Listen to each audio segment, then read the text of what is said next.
Bismillahirrahmanirrahim.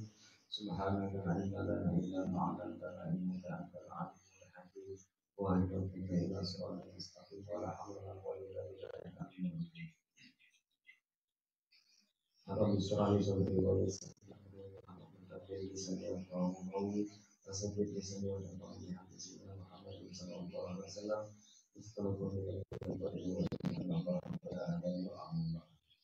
Bismillahirrahmanirrahim. Qala mu'allif rahimahullah ta'ala wa nafa'ana amin.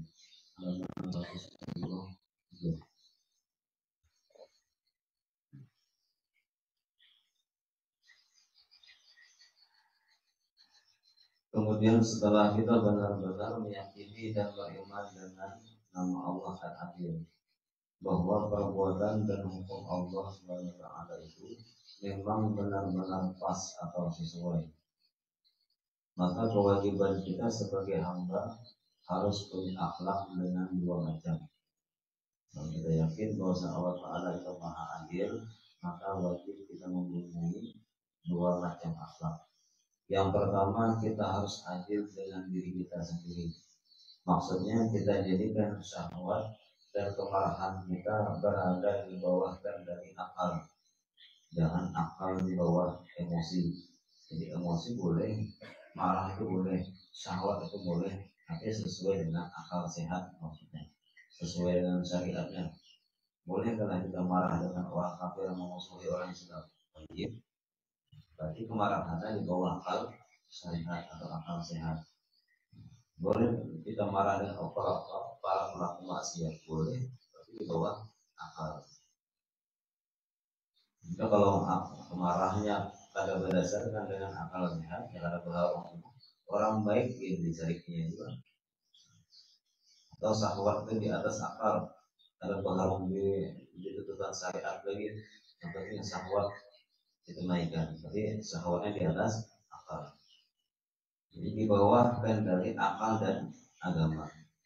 Contohnya seperti orang yang berbuat riba, orang yang main riba. Misalnya menghutangi 100 dan minta bayar 120.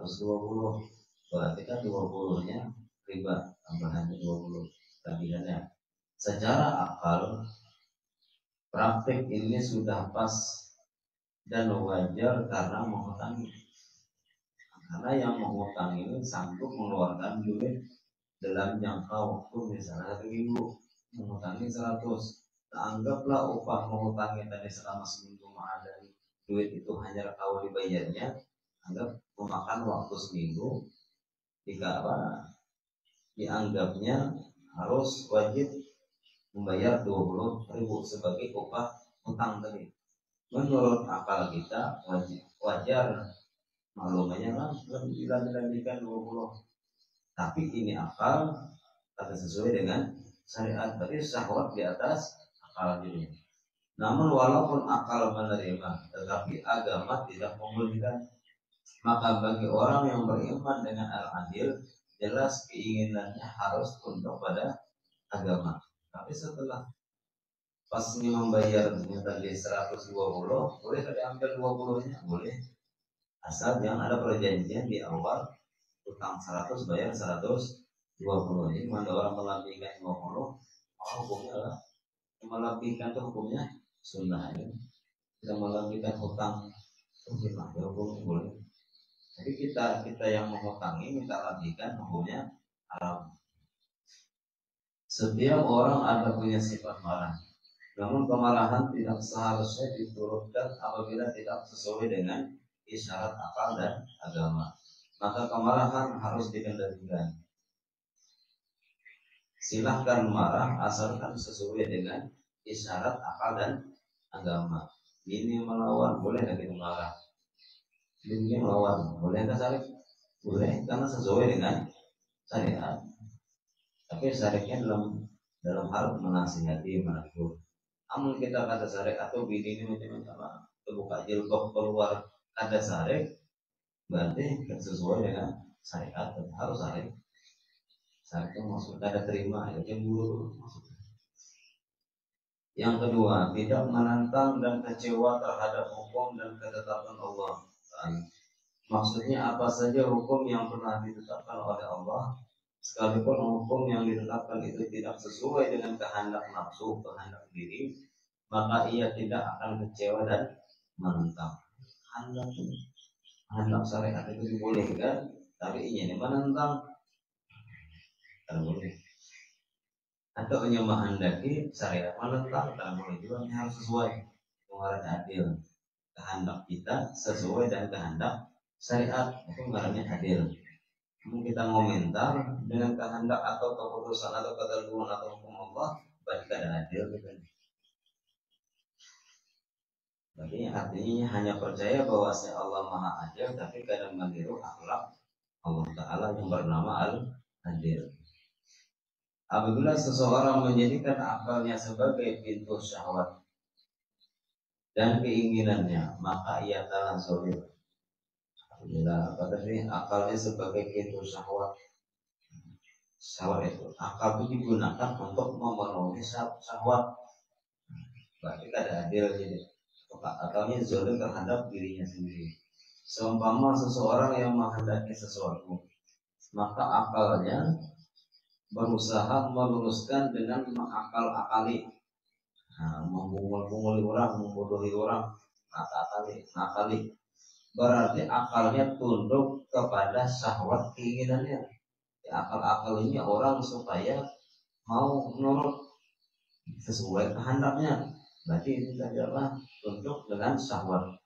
Semestinya ia meletakkan keinginannya di bawah dari agama dan akalnya.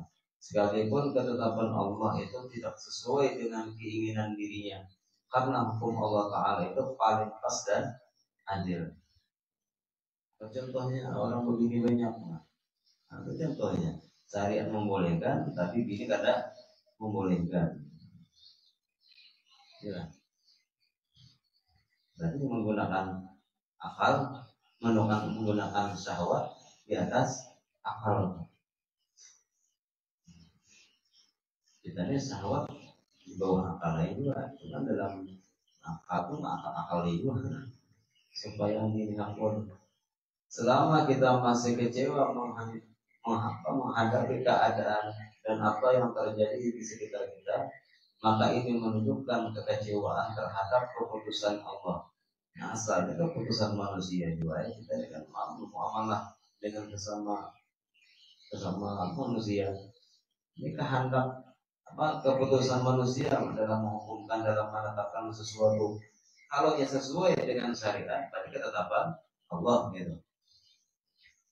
Apabila kita kecewa dengan ketetapan manusia yang sesuai dengan kehendak ketetapan Allah, berarti apa? Merasa Allah kada adil. Pertamanya merasa manusia itu kada adil dulu. Ujung-ujung menjerumuskan apa? Terjurus ke merasa Allah kada adil. Dan Allah yang menentukan secara hakikat. Ya Allah kan disalahkan. Itu beratnya kita. Namun kita masih menyalahkan manusia, ujung-ujung pasti menyalahkan Tuhan. Dan ini menunjukkan tidak beriman dengan Allah yang bernama Al-Adil. Keimanan dengan Al-Adil memutuskan ingkar dan menentang Allah. Tidak sakit hati dengan yang terjadi dan yang menimpa bagi dirinya atau anak dan keluarganya. Kesimpulannya bahwa jangan menyumpahi orang dan mengkambing hitamkan masa atau musim atau keadaan yang disalahkan. Karena kita susah makanya kayak ini kita tidak boleh menyalahkan keadaan.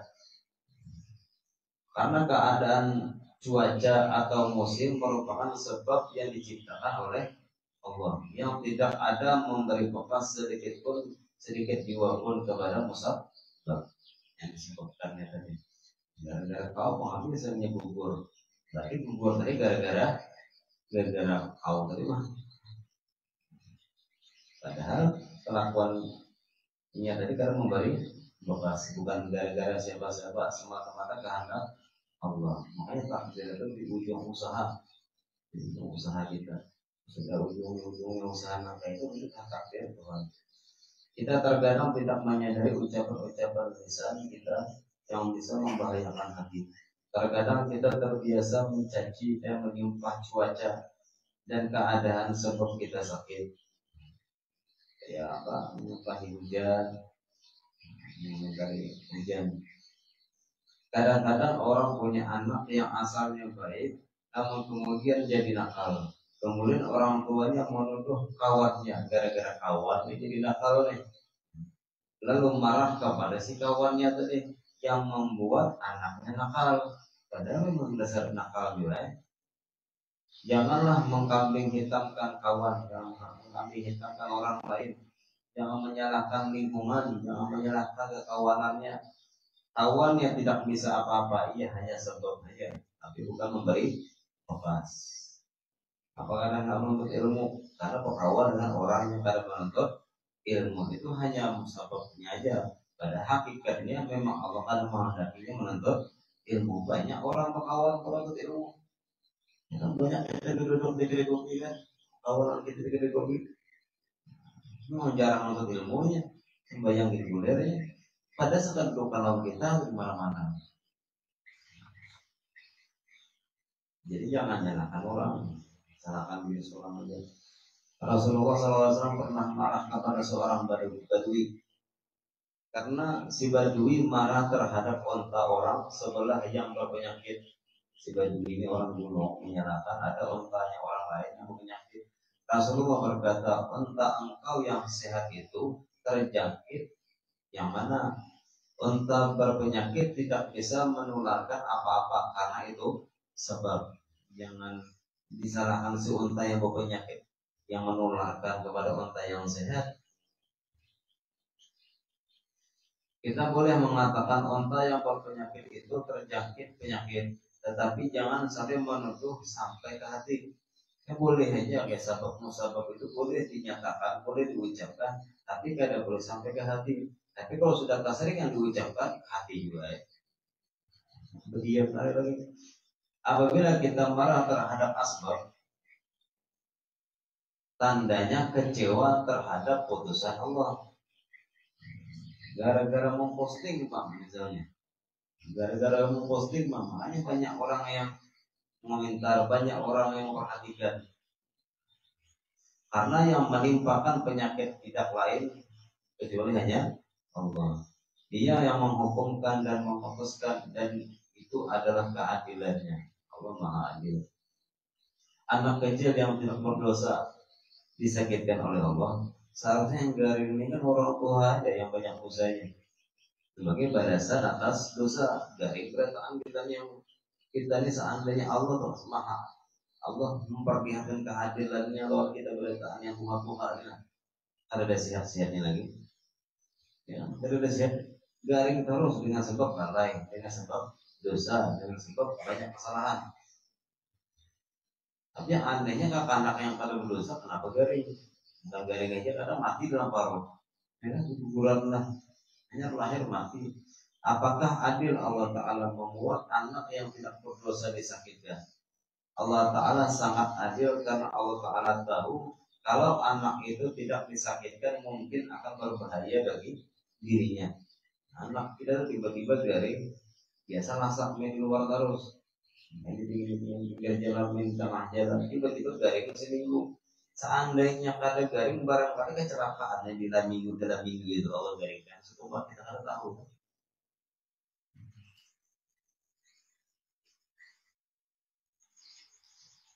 Begitu juga kita. Kenapa kita seperti ini?